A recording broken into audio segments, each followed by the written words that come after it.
Magandang hapon po sa ating lahat. Narito ang weather update sa araw na Sabado, January 27, 2024. Northeast monsoon pa rin or hanging amihan ang patuloy na umiiral dito sa buong bansa natin.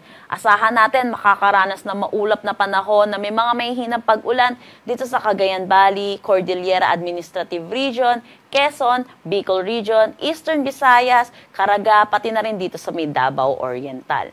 Samantala, asahan naman natin dito sa Metro Manila at nalalabing bahagi ng ating bansa, makakaranas tayo ng bahagya hanggang sa maulap na papawirin na may mga pulu-pulong mahihinang pag-ulan.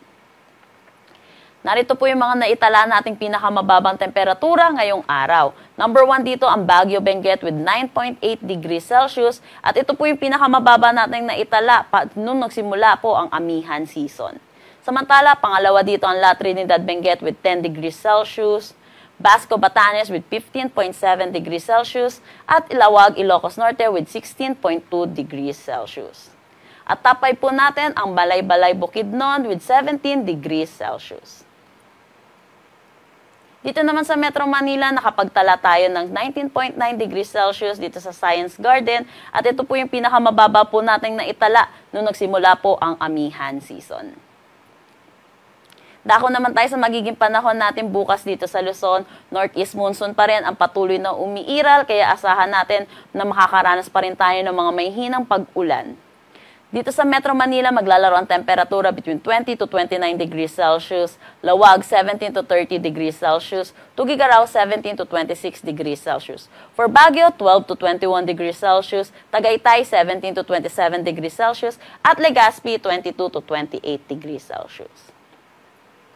Para naman sa Mindanao, kung makikita natin, makakaranas sila ng maulap na panahon na may mga kalat-kalat na pag-ulan. Dulot ito ng trough or your low extension ng low pressure area na nasa labas ng ating Philippine Area of Responsibility. Kung makikita din natin yung eastern section ng Visayas, makakaranas sila ng maulap na panahon na may mga mahihinang pag-ulan. Dulot ito ng northeast monsoon. Dito naman sa Palawan, asahan natin makakaranas sila ng bahagya hanggang sa maulap na papawirin na may mga pulu-pulong mahihinang pag-ulan. Dito sa Palawan, maglalaro ang temperatura between 25 to 31 degrees Celsius. Sa Iloilo, asahan natin makakaranas sila ng bahagya hanggang sa maulap na papawirin din na may mga pulu-pulong mahihinang pag-ulan. Dulot pa rin ito ng northeast monsoon. For Iloilo, maglalaro ang temperatura between 25 to 28 degrees Celsius, Cebu 24 to 29 degrees Celsius, Tacloban 23 to 29 degrees Celsius. For Zamboanga, asahan natin ng 23 to 33 degrees Celsius na agwat ng temperatura, Cagayan de Oro 23 to 28 at Davao 24 to 31 degrees Celsius. Meron pa rin tayong nakataas na gale warning sa seaboards ng Southern Luzon, seaboards ng Visayas, at seaboards ng Mindanao. Kaya pinapaalalahanan po natin ang mga kababayan natin mangingisda at may mga sasakyang maliit pandagat na delikado po pumalaot sa mga nasabing seaboards.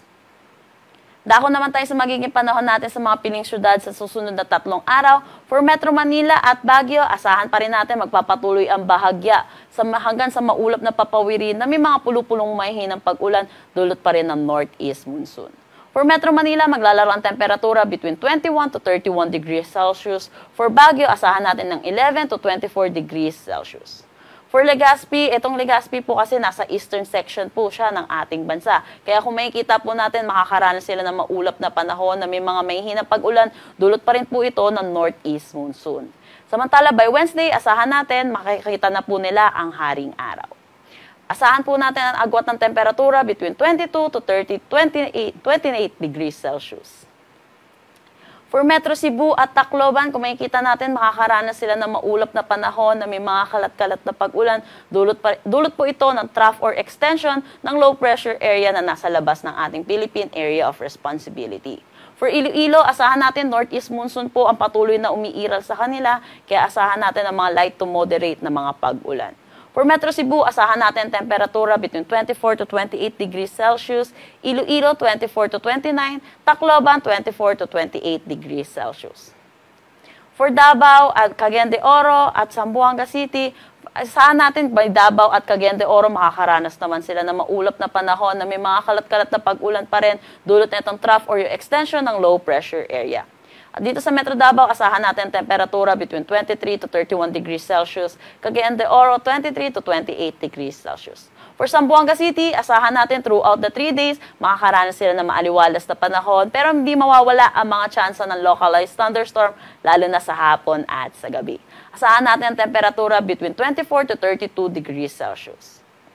Ang sunset mamaya ay 5:52 p.m. at ang sunrise ay bukas ay 6:25 a.m.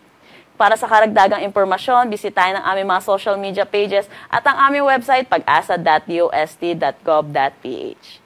At yan po muna ang latest dito sa Pag-asa Weather Forecasting Center. Chanel Dominguez po at magandang hapon.